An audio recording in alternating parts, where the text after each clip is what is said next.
I was taking a walk a few days ago and was listening to an audiobook called 10x is Easier Than 2x by Dan Sullivan and Benjamin Hardy. And this is a book essentially about how exponential growth requires a reframing, a change to the way we think about ourselves and the journeys that we're on. And in it, Sullivan states, and I'm paraphrasing, the things that brought you to the current moment will keep you there. Powerful. In a lens through which I hadn't really looked at my personal growth or journey before. I've always thought of progress as a stacking of repeatable habits over and over again. And while this may not be wrong, Sullivan and Hardy make a pretty effective argument that it's only part of the story.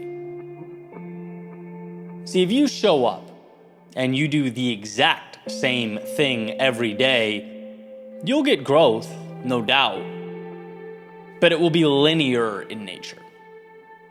Exponential growth requires instances of self-recreation, of evolution as we make our way forward. It's a continuous pushing aside of things we don't need to be doing and a simultaneous deep dive into the things that bring us the most return.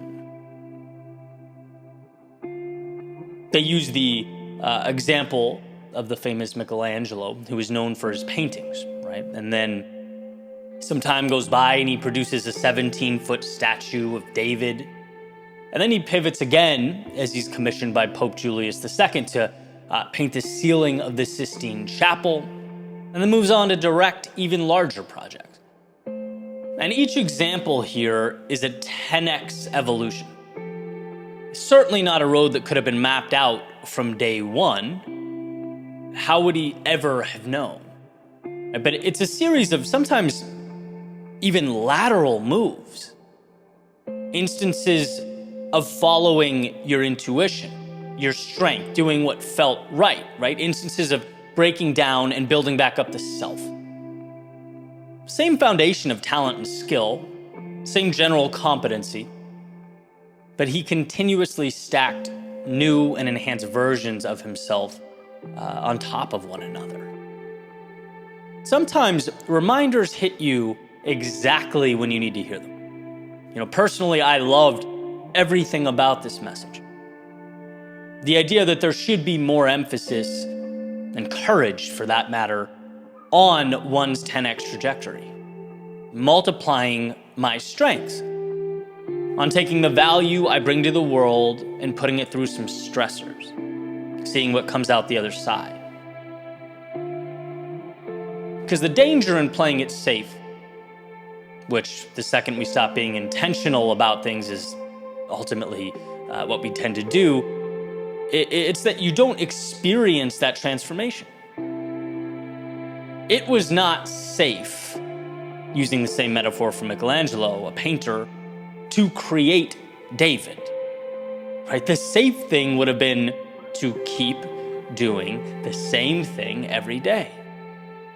But you have to trust your skill, your heart, and your intuition. There's immense value in all of us understanding that, and to some degree, emulating it.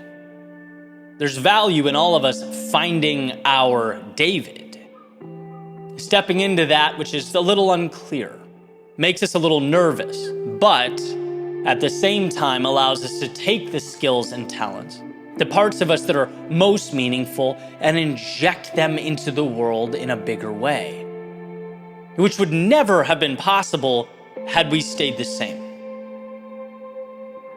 The things that brought you to the current moment will keep you there.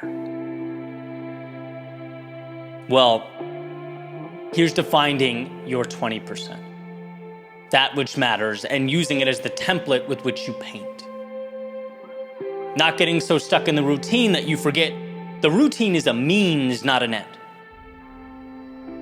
You have the ability in your own unique way to change the world around you. The question is, do you have the courage to reach for it?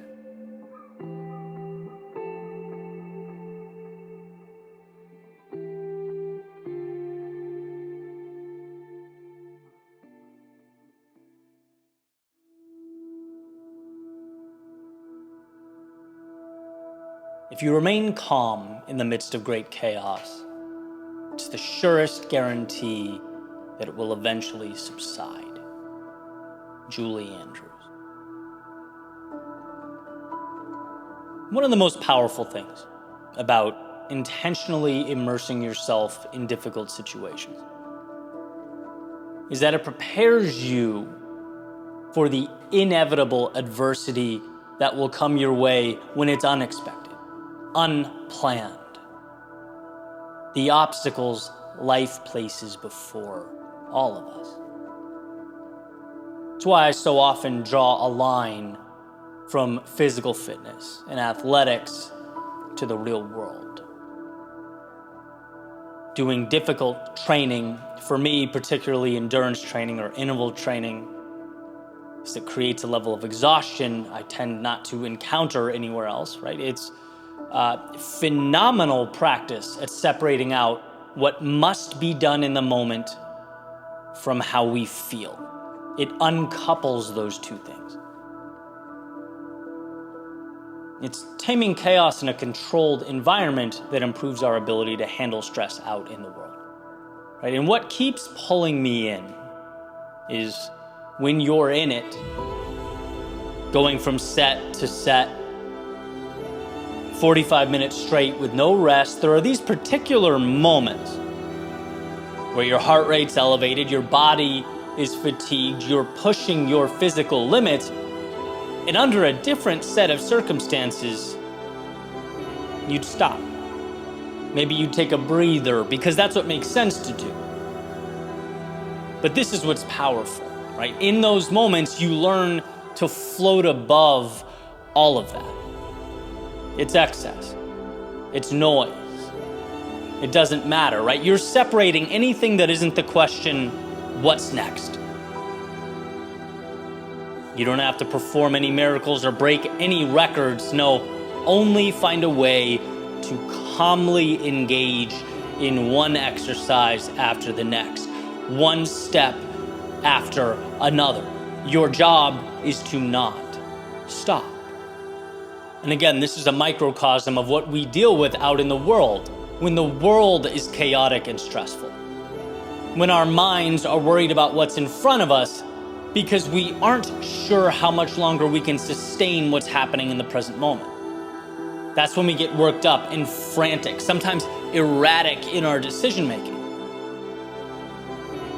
But this reminds you, you can be stronger than your environment, your circumstances.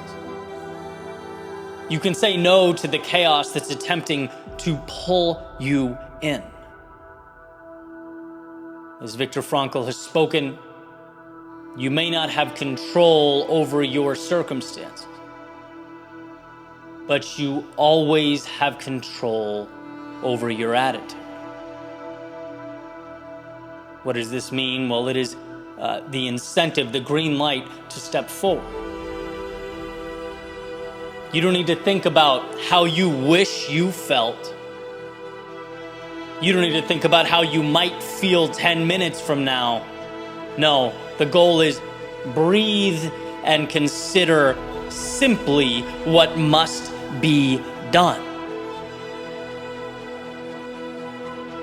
This idea, it translates beautifully when something goes wrong at work, when a relationship becomes fractured, when you feel slighted by life. The temptation is to let it all consume you. But if you're able to breathe in, to compose yourself and focus only on what needs to happen next, there is nothing that can hold you back. When you don't relinquish your control to outside circumstances, you have everything you need to effectively navigate through them. Nothing matters. Nothing but your ability to carry out the task at hand, to conquer that adversity that is emotion in the midst of difficulty. Right? Simplicity, as the saying goes, is the ultimate sophistication, and it doesn't get simpler than this. Breathe, execute, and you will find your way home.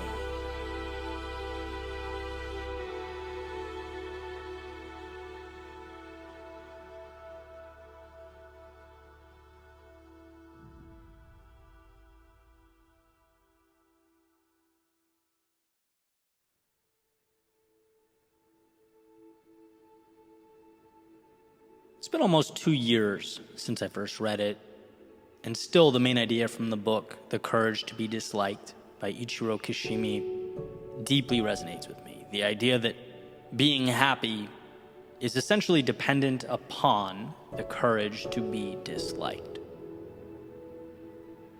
And at first, it might not seem like the two, would ever be related. Happiness and being disliked, an odd pair. Maybe even seemingly counterintuitive. Until you realize that happiness comes from such a personal, authentic place that allowing the expectations of others to chart your course means that you'd probably never arrive there. You have to do what's best for you. And doing what's best for you is going to create a divide somewhere. Why? Because everything creates a divide. Everything is subjective. I knew I wanted to dive into this topic, but wasn't sure the best way to do it. So the other morning, I was trying to think of like an objective truth. Something that no one could disagree with. I was sitting on my balcony and pointed up towards the sky. Thought, let's start there. Simple as it gets. Hard to refute that, right? I am pointing up. Then I remembered we're floating on a globe, a giant sphere. There is no up. Up is perspective. Everything is perspective. What's the difference between 1 and 2? Some might say it's 1.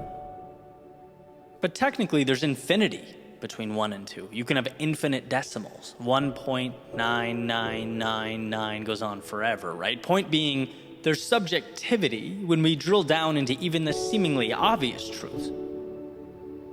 Now, the value here is not to go running around, arguing with everyone that there's infinity between 1 and 2. No, there's certain aspects of society that we must adhere to, otherwise we couldn't function together, right? But it's simply to show that you following the path you believe is right for you cannot be rightfully assessed by someone else.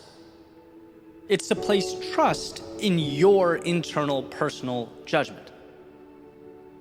And when people don't understand your infinity, that doesn't mean it's wrong. And by the way, I don't have blinders on to the fact that it's hard to do. In many ways, it goes right up against our lizard brain biological wiring, right? Where fitting in equates to survival and ostracization becomes a death sentence. But we are, fortunately, beyond that. It's in our interest now, and in fact, I think the courage to be disliked is a critical lifelong journey. I'm better at this than I was 10 years ago, no question. But do I still have a ways to go? Absolutely.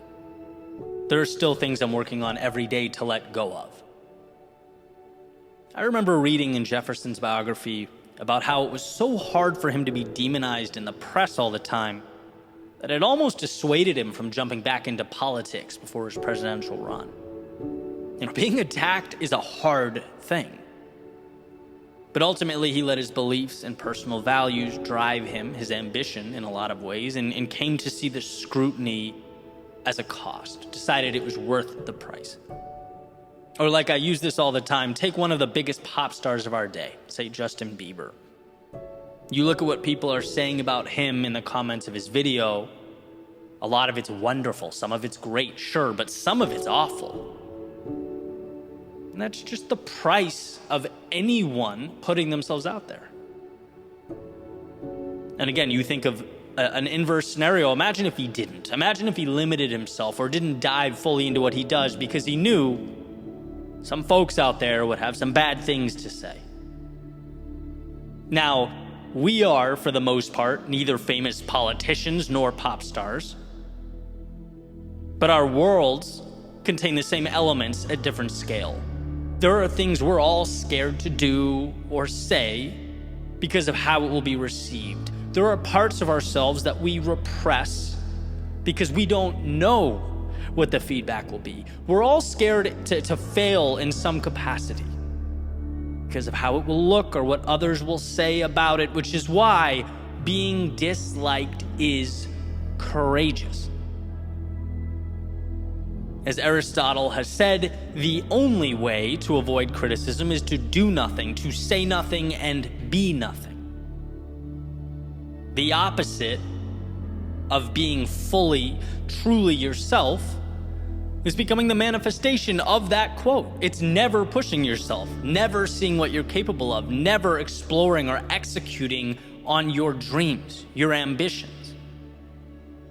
Now, this is speculation, but if I were a gambling man, I'd place everything I own on the idea that when we're old, looking back on our lives, we'll spend less time thinking about who criticized us or disagreed with us than how we spent our days and who we shared them with. Did we live in a way that made us happy, that was meaningful? Because on a sphere, everyone believes they are pointing up. But in actuality, none of us are. We're all merely navigating the subjective universe behind our eyes. So why not truly explore? Why not capture the magic out there before the hourglass runs out of sand? It's hard, sometimes it hurts, it takes all we have, it requires courage. But I think we'll all come to find that the decision to live fully in our authenticity, regardless of whether others agreed, disagreed, or were indifferent, was the best decision that we ever made.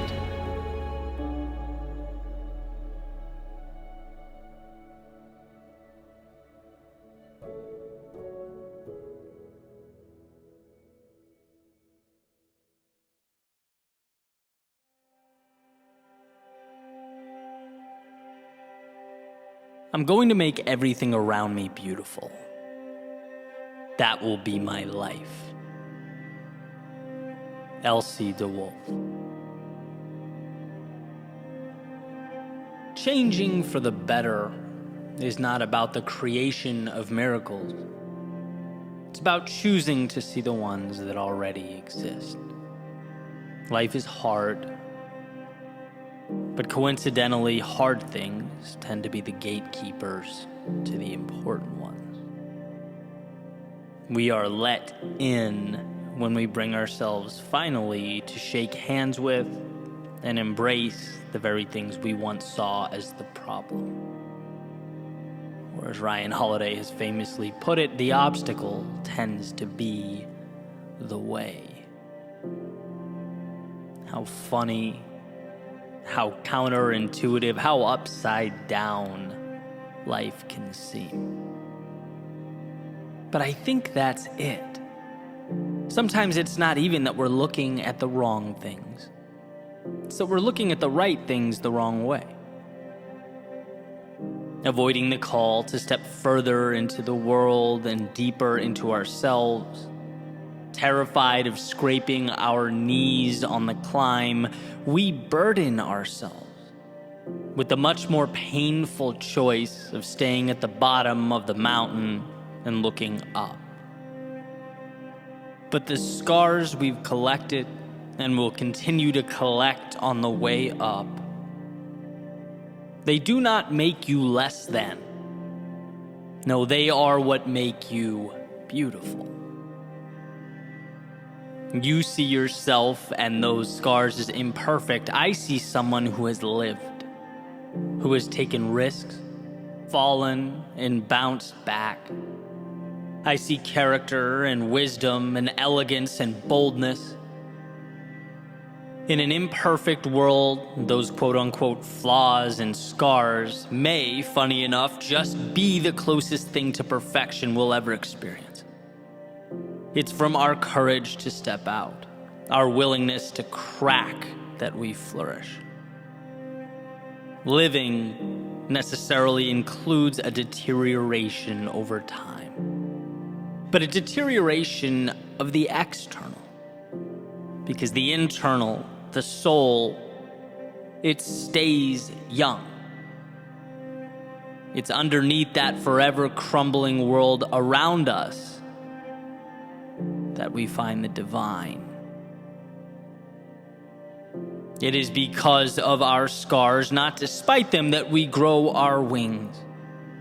They aren't to be feared but coveted. You are more because of the mistakes you made, the challenges you faced, the adjustments you had to see through. And I believe our value increases with each tear and break, resembling the Japanese art of kintsugi, where a pot that breaks and is put back together with golden lacquer holds more value than the original unblemished piece. See, Wolf says, I'm going to make everything around me beautiful. And I think this simply calls for an optical adjustment, a shift in relations between things and how you perceive those things. Me, I don't want the whitest, cleanest, newest shoes. As far as I'm concerned, there's very little beauty to preserve there. I want shoes with worn soles from the miles and miles they carried me. Holes from the distance I had to walk to find the people who add joy to my life. Cracks from running in the rain while the rest of the world stayed inside. I want my imperfections to show that I lived while I was here. So from now on, let's stop conflating perfect and beautiful. Perfect is no skin in the game. Perfect is standing forever in the doorway looking out. Perfect is dreaming and wishing and hoping, but never leaving. Because leaving is where our vision brushes up against a reality we may see as too big. No, we want not perfect, but beautiful. We want scars and flaws and lessons and loss. Because from those things, as difficult as they may be, we're born again. Imperfection is life, and life is beautiful. So here's to more scuffed shoes and scraped knees, to walking an imperfect yet beautiful road ahead.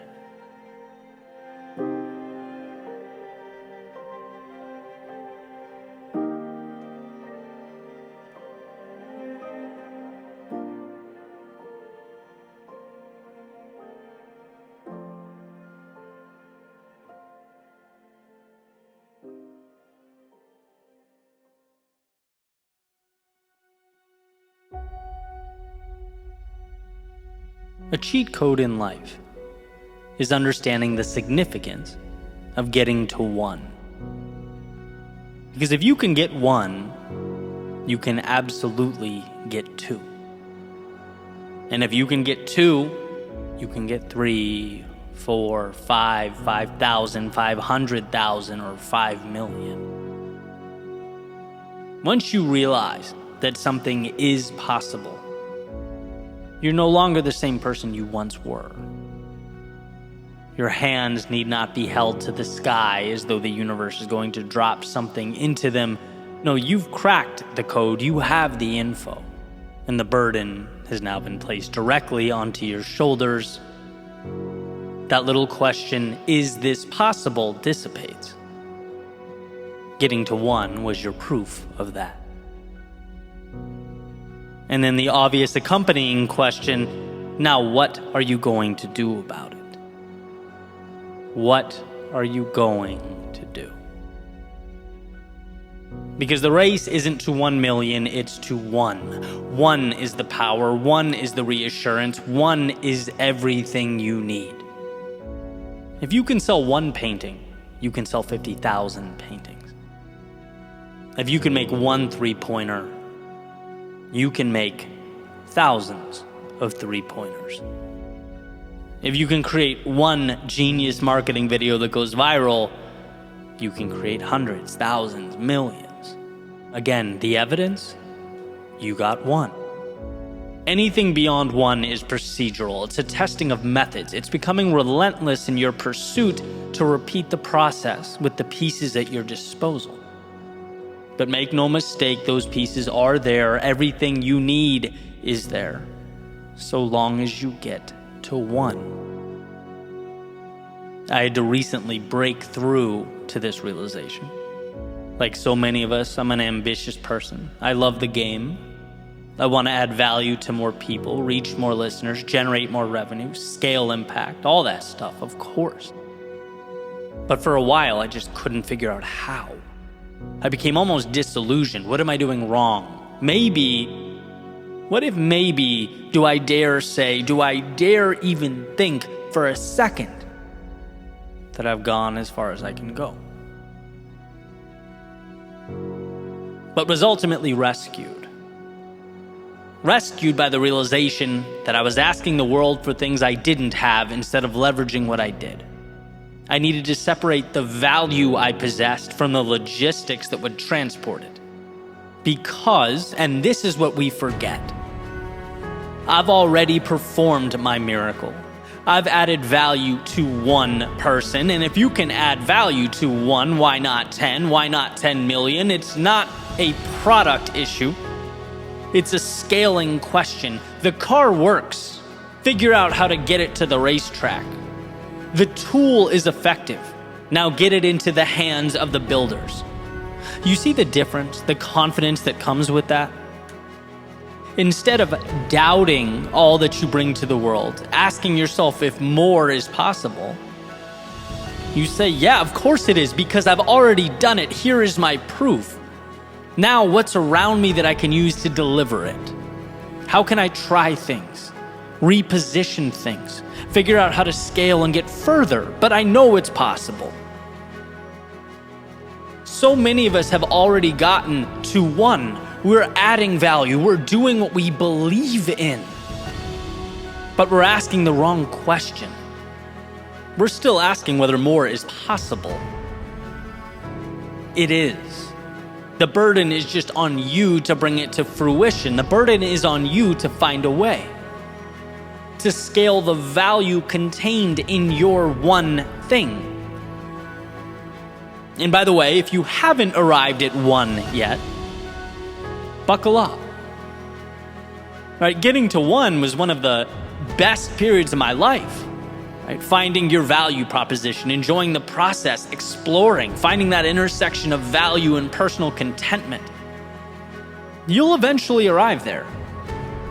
But remember, for you, the goal is not 1 million, it's one. One idea that works, one approach that lights you up, one action that opens your eyes to the upside, that makes the world better to those around you. When you've found your one thing, when you know what makes a difference, then you move on to the scaling chapter, right? Then how do we turn 1 into 1 million? But they're two different questions. So remember that moving forward. No matter how stuck you feel, if you have one, you simultaneously have a little seed capable of producing infinity. It just needs attention.